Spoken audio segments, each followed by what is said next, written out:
Europeans have always eaten people, and they never wiped their mouths. This isn't a metaphor. Not cultural cannibalism. Not, oh, capitalism chews up labor. No, they literally devoured people. Bit by bit. Bone by bone. Organs braised. Blood fermented. Genitals dried like citrus peel. In a spice rack of colonial science. This isn't a fringe tale. It's the spine of their entire civilization. Europe is a charcuterie board of the colonized, and it has been eating other people's bodies, black, brown, indigenous, and alive, for over 700 years. From slave ship to dissection table, Europe treated the black body like a side of beef, cut, rendered, labeled, and sold.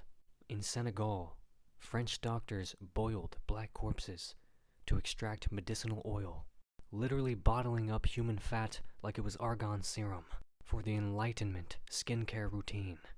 Karl Peters, Germany's sadistic colonial governor, murdered Africans and mailed their body parts home like souvenirs from a flesh safari. Enslaved black women like Anarcha, Lucy, and Betsy were cut open, stitched without anesthesia, and had their uteruses extracted by J. Marion Sims, who kept their tissue in jars for research. You ever been sliced into while awake, naked, and screaming, just so a white man can get his name on a hospital wing? That's not science. That's dinner prep. Their breasts were groped, their vaginas harvested, their milk stolen, their wombs auctioned. That is cannibalism.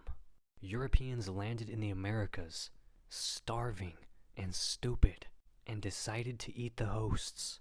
Spanish conquistadors fed babies to dogs alive, called it feeding pork. Las Casas said they tossed them into the mouths of dogs while they were still crying out for their mothers. In California, white settlers during the gold rush roasted indigenous children over open fires and bragged about the flavor. In Brazil, the Portuguese captured Tupinamba bodies and sent them back pickled in barrels, labeled as botanical samples. And then came the skull harvest. Indigenous people were beheaded, boiled, and their skulls cracked open for cranial science. Some were eaten, others were smoked, painted, or turned into pen holders in French salons. They didn't just kill indigenous people. They smoked them like jerky. They painted them with their ashes. They wrote treaties with ink made from their blood. And then they called you the savage.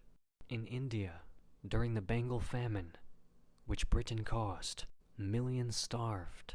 So British doctors collected the corpses, sliced out the livers, and tested nutritional theories by boiling Indian tissues and feeding it to prisoners.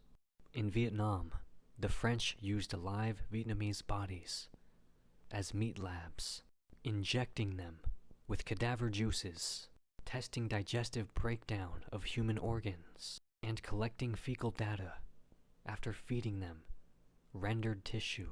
Imagine someone dying of hunger and the colonizer standing over them, whispering, "Great, now we can see how your spleen breaks down under duress." That's not medicine. That's fine dining for the empire. Truganini, the last full-blooded Palawa woman of Tasmania, was promised peace in death. Instead, she was dug up, skinned, and her bones put on display for 80 years.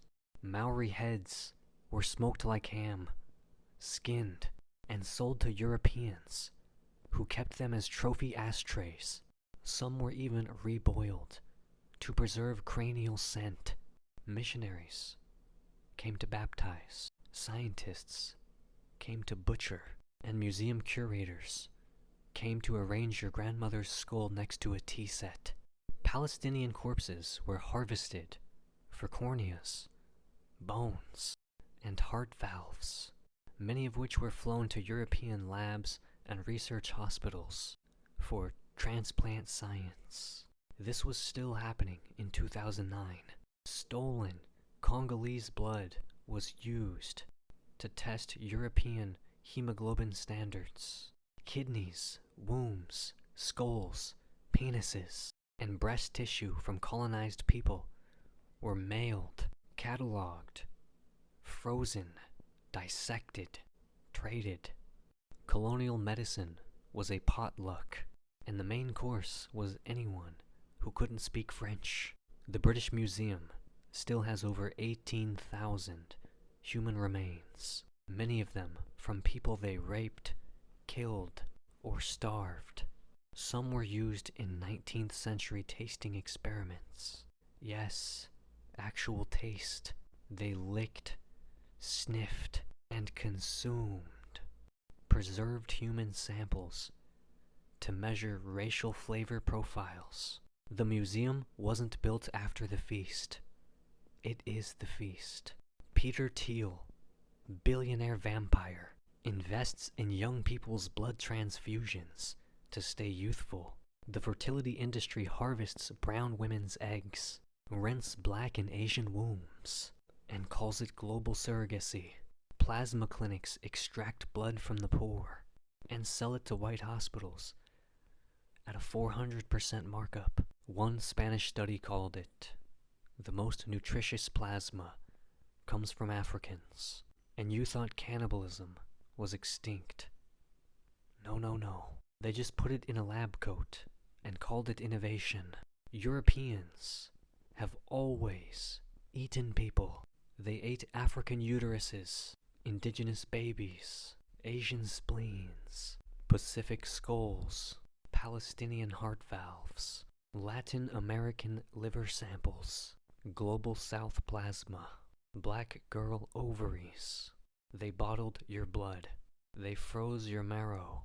They sterilized your mothers. They dissected your ancestors. They auctioned your skin.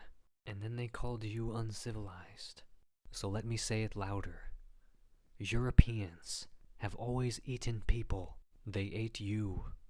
They ate your gods. They ate your children. And they're still licking their fingers.